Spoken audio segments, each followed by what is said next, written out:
Welcome back to Musings on Madison. And I think we've calmed ourselves down, maybe? I Nope, don't know. nope, No, nope, nope, nope. absolutely not. Just on cloud nine. Like, finally something good happened for the Blackhawks.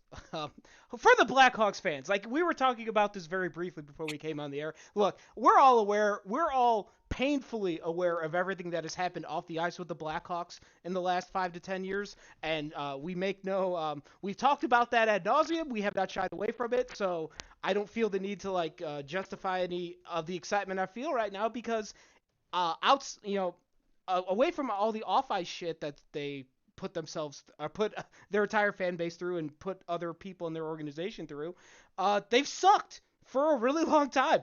They haven't won a playoff series since winning the Stanley Cup in 15. The game in the bubble that or the year in the bubble doesn't count. So it's just this is finally something good to feel about. And there's after spending the entire last hockey season not watching a single game with any level of interest because there was just nothing about that season that was going to be interesting in the long term. Now you have like the full opposite end of the spectrum for the next season. So if you're a Blackhawks fan and you've endured the last 6 to 7 years, I think it's a very good time to be excited about everything. I guess now, hey, let's do a vibe check now, Eric. How unchecked are you feeling at the moment? Ultimate vibes. Is that how you say it? Ultimate Yeah, vibes. yeah, that works Yeah, for me. ultimate vibes. Ultimate vibes, love it. Mill, what about you? Not trying to get ahead of myself, but now I'm just thinking the Hawks have to make sure they complete everything around him. Like they can't Oiler this. Okay, that's good. We're gonna come He back to can't that in a oil them. second. But Betsy, what about you? Where are you at? Uh, my vibe is giddy, That's a good word for it. That's a good word. excitement. I think I joined the staff at Second City Hockey a week after they got swept by Nashville. So I haven't Ugh. written about anything good, and I know the other three of you haven't really had a chance to write about anything good. So I'm just excited that we as a group, as we're embarking on this new endeavor, have something fun to write about again. I got to write about the Carlton firing. That was good.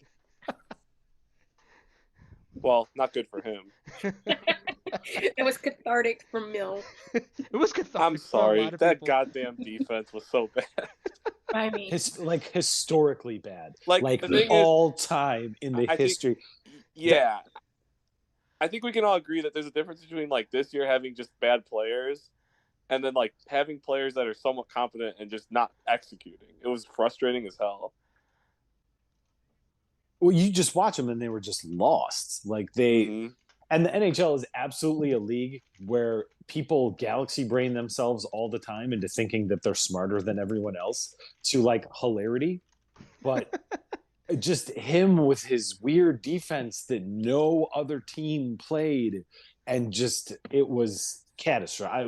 It was terrible. and It and was terrible. and the best part is that's all in the past now. Like it's all Oh yeah, no, he's Vancouver's problem. He can go coach in Vancouver, and they he's can have him. and he's coaching their minor league team, right? Yeah. The Abbotsford Heat. Is that them? Oh, I wonder if him and Seabrook ever cross paths Ever now. hang Let's out? see if yeah, Maybe they hang out. No, I don't think they hang out.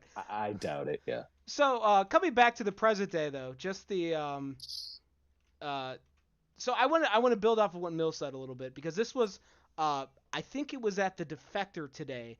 They wrote an article with the headline that was Connor Bedard is not the cure. The central idea of it being that um, you need a lot more than just one guy, no matter how good that one guy is, to be a good NHL team, which is very like I don't want to say they were copying off of us because I doubt they know we exist. But back in May of 22, I remember writing an article that said Connor Bedard alone isn't going to fix the Blackhawks, and that, to Mill's point, is like they're going to need a lot more than just Connor Bedard to be back into, I mean, even playoff contention, let alone Stanley Cup contention. Like this does not turn the Blackhawks into a legitimate playoff team next season. Just this one guy. Although it's a pretty big step in that direction. Yeah, like he should be fun to watch, and I'm sure he'll put up numbers. But they're gonna have to hope everybody else pans out, the Korchinskis and everybody else, and keep building. Yeah, like there are so many other players that they are going to need. next to like like if Bedard ends up playing on the wing, which I guess that'll be a discussion we can get into down the road of whether or not he plays center or wing in the NHL. Did any of you have any thoughts in that regard yet? Because I can't say I've looked into that too far. As we discussed earlier, I didn't want to tempt fate. I think they'll at least try him at center because, as we talked about previously, they don't have any other centers right now, and they definitely don't have a number one center right now. So if you think he could be your number one center, why on earth wouldn't you just do Yeah, that absolutely. and see how it goes? And then, I mean, meanwhile, they're going to have a high pick again next year. And I mean, and that's what I think ultimately with him. The three things that you need to be a team that's really in contention is you need a number one center, you need a number one defenseman, and you need a top tier starting goalie. Those things are really hard to get. They just got one of them. Mm-hmm. So whatever Korchinski turns out to be, and we can all hope that maybe he is the number one defenseman, and maybe they already have a top tier starting goalie somewhere. We don't know, but we know for a fact what this kid is and what he's going to be. So that's one thing that you can check off the list that you can say we have that. Now they got to worry about getting all the other stuff. Yes, very well put. Because that's exactly my thought. Bessie, did you have anything else similar or different to add in that vein? In the whole topic of Bedard, if he's a center or a wing, I know people bring up size when it comes to centers, and that's the reason people are like, well, can he be a center if he's that small? I would like to point out that he's actually pretty much the same size as Braden Point. He's actually already a little bit heavier than him. He's just like an inch shorter. So if Braden Point can do it, I think Bedard can do it. Stylistically, they're not the same, but like skill wise, I think Bedard is probably. Well, Jack Hughes too, right? Him and Jack Hughes are like the same size. I think Jack Hughes is taller than. According to Google, Connor Bedard is 5'10", 185 pounds, and according to the same search, Jack Hughes is 5'11", 176. Yeah. So some guys a little bit taller, but not as stocky. And Bedard again does not turn 18 years old until July 17th. He could still get taller. Yeah, he could. I mean, he could. He that's a hilarious thing to say about someone who's going to be a professional athlete. I mean, what is they guys can still get taller? I mean, what is it, 21 or 22 when you like stop growing? For guys, I wish. No, I think it is. No, you're right. Lots of guys go through a taller or a second growth spurt at some point into their like early 20s. Yeah, that's like he and other like once he gets up with an NHL team and starts working out with their strength program. Like, I'm sure the Regina Pats have a very nice workout facility. I'm sure it's not anywhere near as nice as the Blackhawks workout facilities. So he'll have plenty of time to add some pounds to the 185 he's already at, though. But that's bigger than Patrick Kane. Like, I don't think Kane was ever 185. Well, I was going to say about Kane is they tried him at center many times. I don't think it was ever a size issue. I think it was his style in the system that they played in. Yeah, I know. Several people who bring up the Bedard, will he be a wing, will he be a center, almost always quote, well, he's small. Oh, yeah. I'm with you on that. Fuck that. That's not. No, yeah, Betsy, I'm with you on that. I just meant good. to bring up Kane because I would laugh when they would put him at center. I went to a game where he centered Hossa and Carcillo once, and I was like, what are you doing? Didn't they mostly try him at center the year that Taves was like down forever, like 20? There was a hot minute where Kane did play like second line center for a month or two. I think it was 2012. Yeah, because it was because I remember the Hossa and Kane actually did decently well together. It's just that it was when Kane was pretending he wasn't a center. Like he would drift away from his center responsibilities, and suddenly the two wingers, quote, would hit each other, and it'd be great. And then you'd be like, but that's not what you're supposed to be doing, Kane. Although, didn't he center Saad and Shaw in 14? No, Shaw did. Shaw did? Mm-hmm. Yeah. I couldn't remember who centered it because I just remember watching Brandon Saad the whole fucking time. And being like, that's my guy. So here's the other thing I wanted to bring up with the Connor Bedard thing. Like we talked about already about how the Hawks are going to need a lot more than just him to become a good team down the road. I think the other thing that changes a little bit now because Connor Bedard knocks maybe a year or two off the length of this rebuild. I'm not saying the Blackhawks need to go out and throw out a 10-year, $90 million contract on the biggest free agent this summer. No. Because I don't think that there's a player worthy of that out there. There's not like a Marian Hossa-esque player out there. But like this, like you don't have to, like you can. I'm trying to figure out how to say this exactly because this I had this thought for a while, but just didn't think I would ever actually get to use it because I didn't think this was gonna happen. Um, like you don't have to have such a long-term look anymore. Like the players, when we were talking about players throughout the course of the season, anybody who was like 25 or 26, it's like, well, maybe they're not going to be here when the Hawks are good again. That window changes a little bit now. So there's if you can add some like mid-tier like second or third line forwards or like a second pairing defenseman this summer, I don't see why you don't do that now because you are closer to contention. You are a hell of a lot closer to contention now than you were an hour ago. But counterpoint. Isn't that Okay. what the Oilers did? The who? Isn't that the reason the Oilers like fucked up Yeah, for like so long? like within reason, of course. Like I Yeah. mean, like it's just I feel like there can be a little bit you can get a little bit more aggressive in your acquisition of players now. Like I remember when we were talking about when the Hawks at the trade deadline and they were getting like draft picks for like 25 and 26 those year drafts. Like I don't think the Hawks are going to make those picks anymore because I think by 25 and 26 they'll probably be in the realm of adding players to their adding NHL level players instead of picks and prospects. I think this year and maybe next year, like this upcoming season, the following, if they have a lot of young guys that are going to come up, they're probably going to add some veterans. Like remember Robert Lang playing, guys like that, Mm-hmm. Yeah, to kind of get them in shape to understand the pro level game. No, that's a very good point too. Like you could bring on a dude that's like, and like Robert Lang is a perfect example, like a veteran guy that can show not only Bedard but some of the other young guys who might be coming up soon, like the Korchinskis or Nolan Allens or Lucas Reichels or I don't know Gavin Hayes. Like I don't think all these guys are making the jump next season, but you get the point. And I just bring that up because there's no more 19 and 88, so Yeah, exactly. Oh God. So I forget. I didn't even think like someone's. How long before somebody calls Patrick Kane and asks if he changes his mind? Like that's gonna happen within the next week, right? Oh, to bring him back? Yeah, to bring I don't back think Kane they now that I, the want I him think he back. made it pretty obvious he has no interest in returning. Yeah, and I think the organization made it pretty obvious Yeah. they didn't want him back. Yeah. Well, I just wonder if that changed in the last hour. But Eric, you were gonna say something before that though. No. I mean, I think if they're smart, they can do the same thing they did this year, but also with an eye towards what Mill was saying. If they love Domi that much, if they love Athanasiou, you can bring in guys like that are going to help your room and help your culture that also you can probably spin off at the deadline because you're not going to need them to bring some more things back in the meantime. And also, they have a ton of cap space that they could absolutely weaponize now. And I'm not saying like to take on, somebody, I think it was Scott Powers had dropped, or no, it was Ben Pope, who was like, oh, they could, like Josh Bailey picking him up from the Islanders for like a pick, taking on his cap hit. Like that's the thing they can do. I think they can change their strategy a little bit now.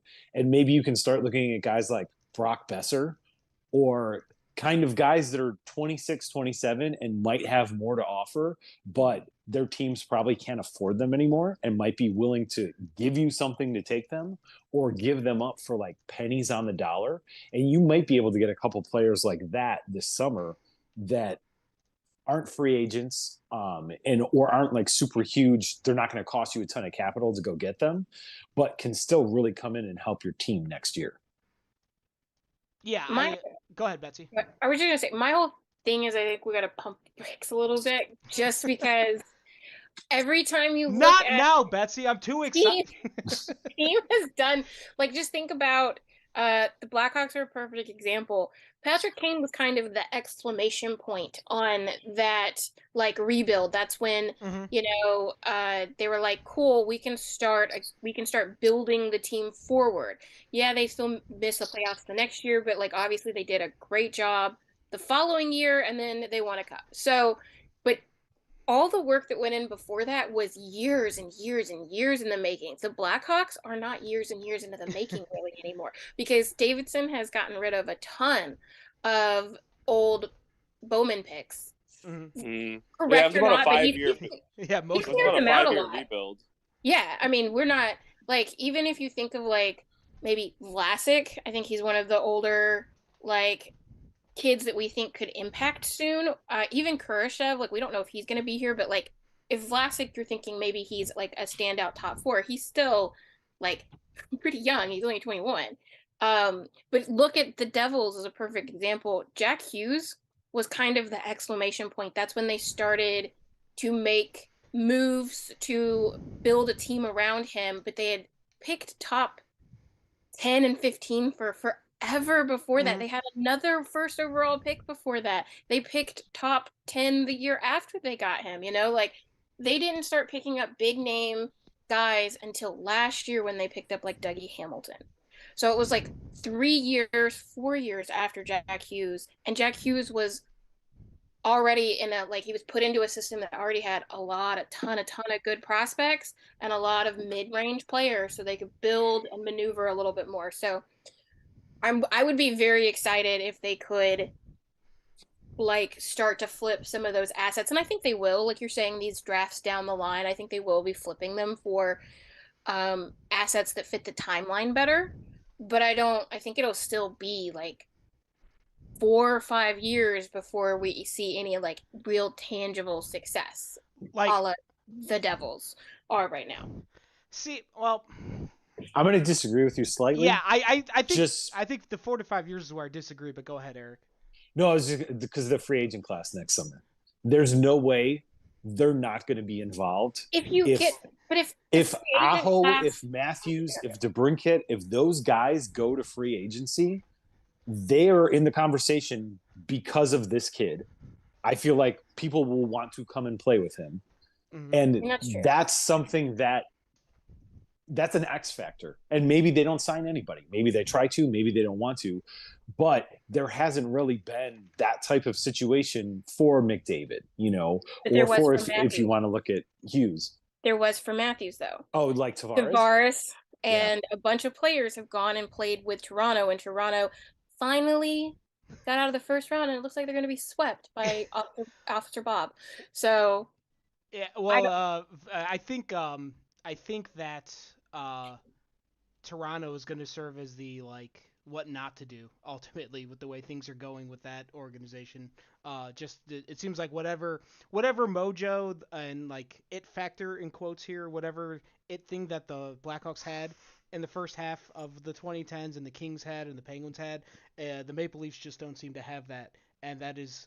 I don't know how you get that, but I feel like God bless America. I'll tell you, Eric has a good point because I wasn't thinking about specific draft classes when I was saying this. I was thinking about general past historical, how it's gone in general.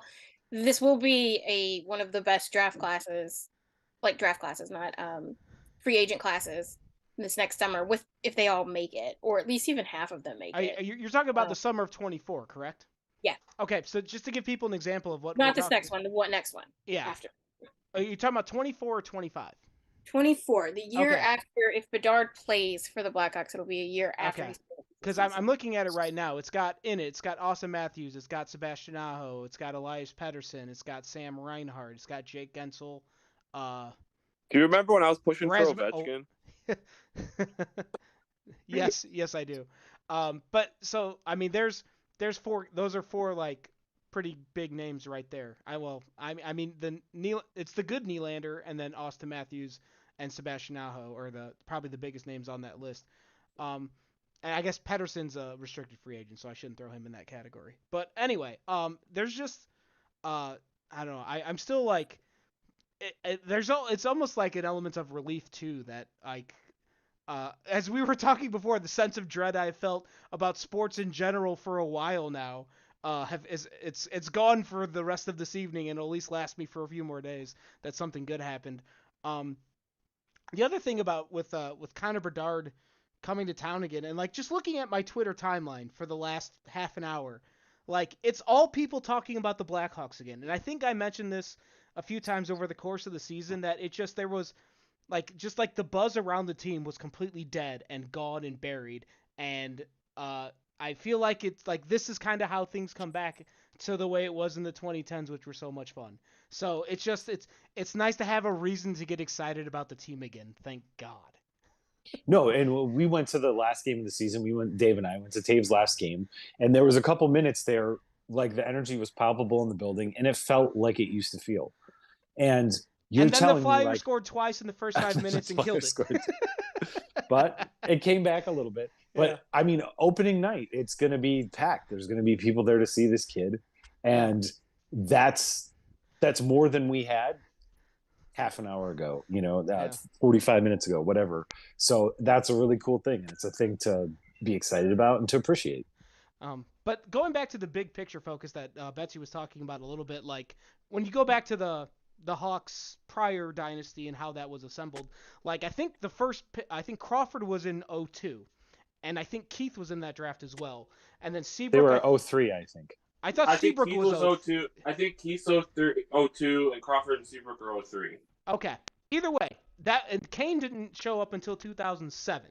So, like if you go back, as Betsy said earlier, like so many of the picks from like the late 2010s were already gotten rid of by Davidson, and I think Ian Mitchell's another one who's probably out the door pretty soon here.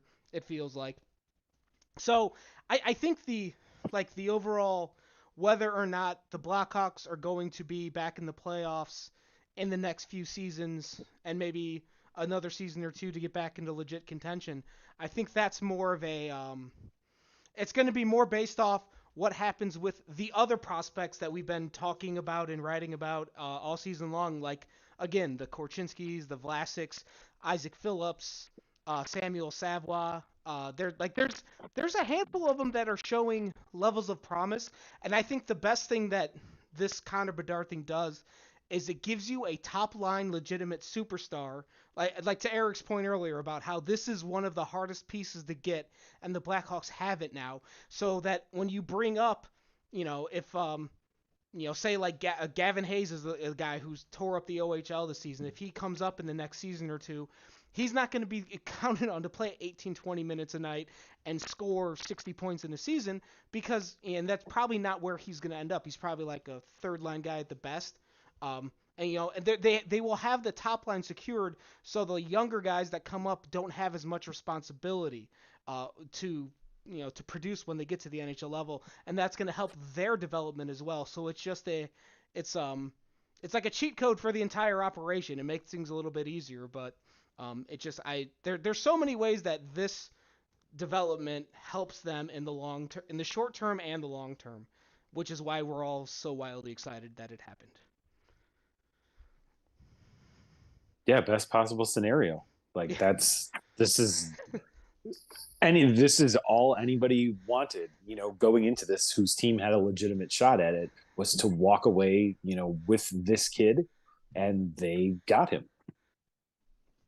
Yeah, everybody was going to console themselves with, I mean, like I said, they're going to be good players. I think Fantilli is going to be great. I think Carlson is going to be great. I think Michkov is going to be great. But they were consolation prizes for a reason. Yeah. Like there was I think we started saying it I don't remember exactly when I became aware of Connor Bedard, but when I did, it was immediate, like, oh, this is the number one pick in that draft. And I remember one of Eric's articles this year. I think it was Craig Button from TSN when he was talking about Bedard at the World Juniors, and he prefaced his comments with, like, I realize the depth of what I'm about, or the gravity of what I'm about to say here. I haven't seen someone play this well at this age since Wayne Gretzky. And that is extremely high praise, but that's the level of talent he has put on display everywhere he's gone. No, it's ridiculous. It's like hyperbole. It's video game numbers. And I mean, and I'm saying this, and I'm about to say something ridiculous.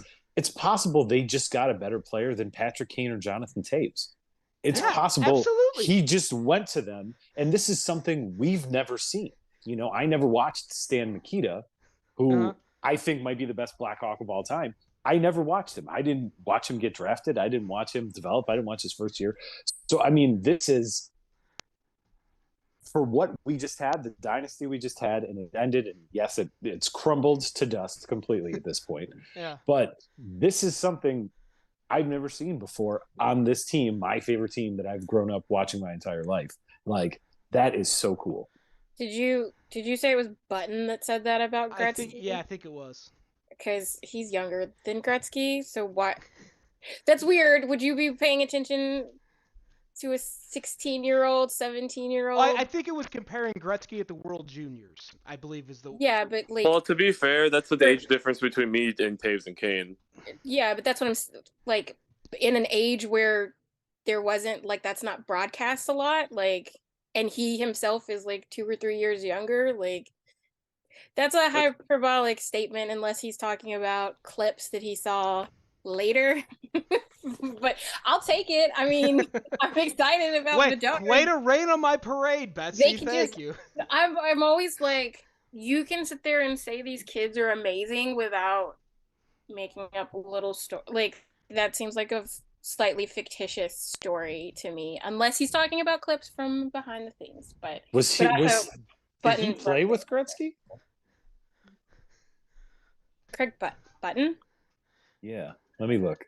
I don't know. I remember just seeing that quote. Like, and I've known that name Craig Button for former executive. He was a manager. Yeah, he was a manager. His dad was an executive though before, so he was the hockey kid. He grew up in hockey. Yeah, I'm just saying, TV was like barely in color. all right, Betsy, I get it. Jeez. the Debbie Downer's still here, folks. We got Connor Bedard. That's my new nickname now. Raised me has taken Boolean Wall. Oh no, you're gonna be the Betsy Bummer. Betsy Bedowner. Betsy Bedowner. Betsy always wanting realism. Yeah. That's why she watched reality TV shows. Yeah. Because that's the realest you can be. Somebody watches. I'm just happy that they. Go ahead, Mill. I'm just happy they put a Modelo bar in the UC. Oh man, ticket prices are about to get so damn expensive again. I don't know if they'll be much more expensive because they never came down. Well, here's the thing though, like if they get a month or two into the season, even if Bedard's like a thing to watch, if they're still losing games, people don't want to go. I mean, they're going to be losing games, but they might be losing games 5-4, and it might be more hat-trick. Fun to watch. No, yeah, it'll be more fun. I think anything has to be more fun. Not like as good as the 07-08 team, but I just mean like where the building you could tell it's more full, but like it's not going to cost you $150 to sit in the 300 level. Yeah. Well, no, that hopefully that's coming in a few years because that means they started winning games again. We bitch about ticket prices when they get high, but it also usually coincides with a winning team, so that is a sacrifice. I will go to fewer games if that means the team is winning again. I'm no problem with that whatsoever.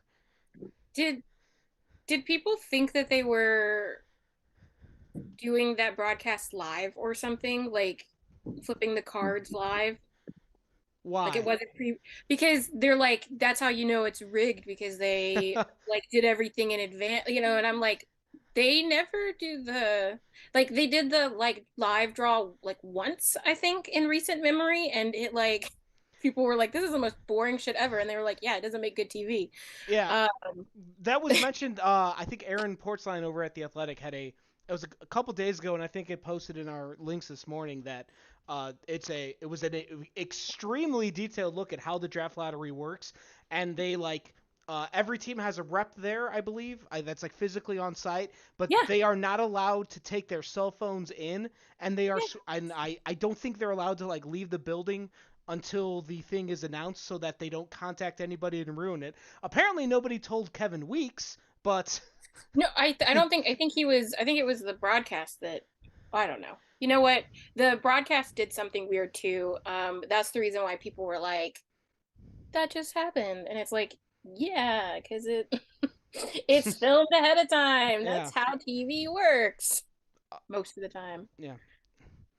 I think the the other interesting. Well, here I have two interesting things or 2 points to bring up before we start to wrap this up here. First off, is he gonna wear number 98? Don't Because I he see mean, why not. because I he mean, who wore I he knows? hope wore so. It looks he, cool. he wore It would be 16 at the great. World Juniors, which isn't retired in Chicago.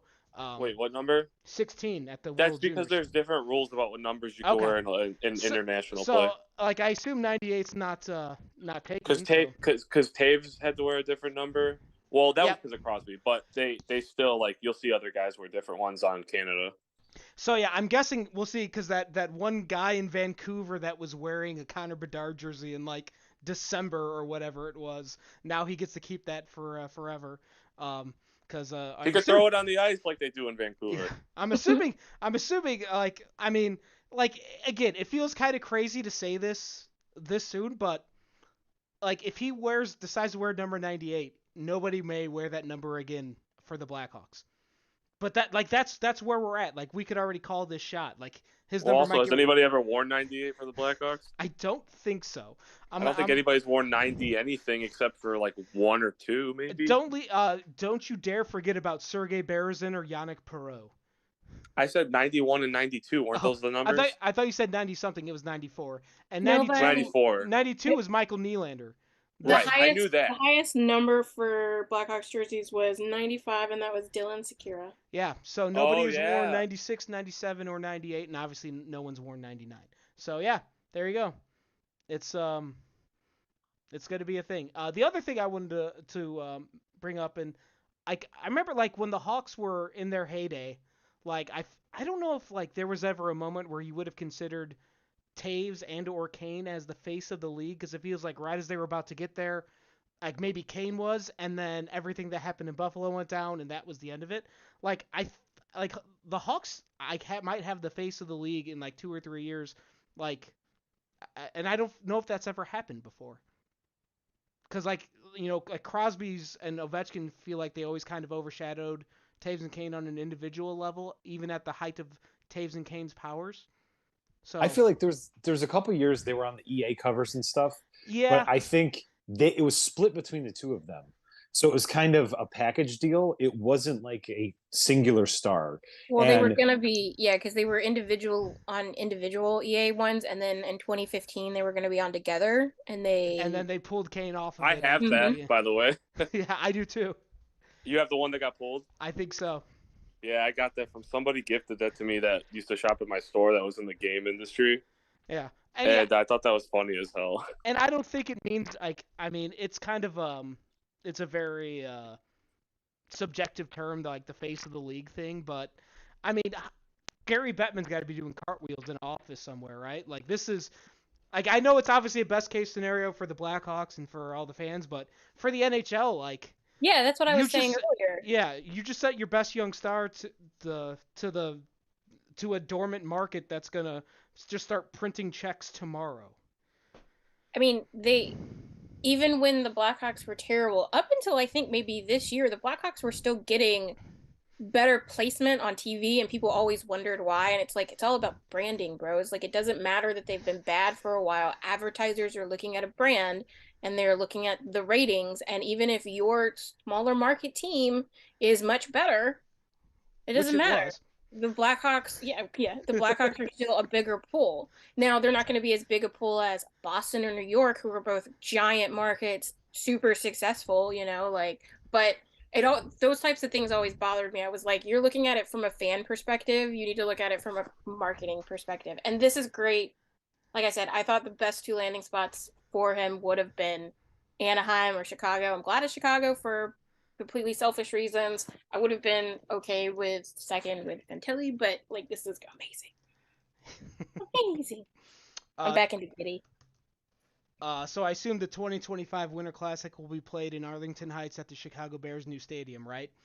Now we're back to the Blackhawks playing all the Winter Classic games. Oh Or yeah, at they're least gonna get the stadium 50,000 alternate series. jerseys. Yeah, yeah, yeah. I don't.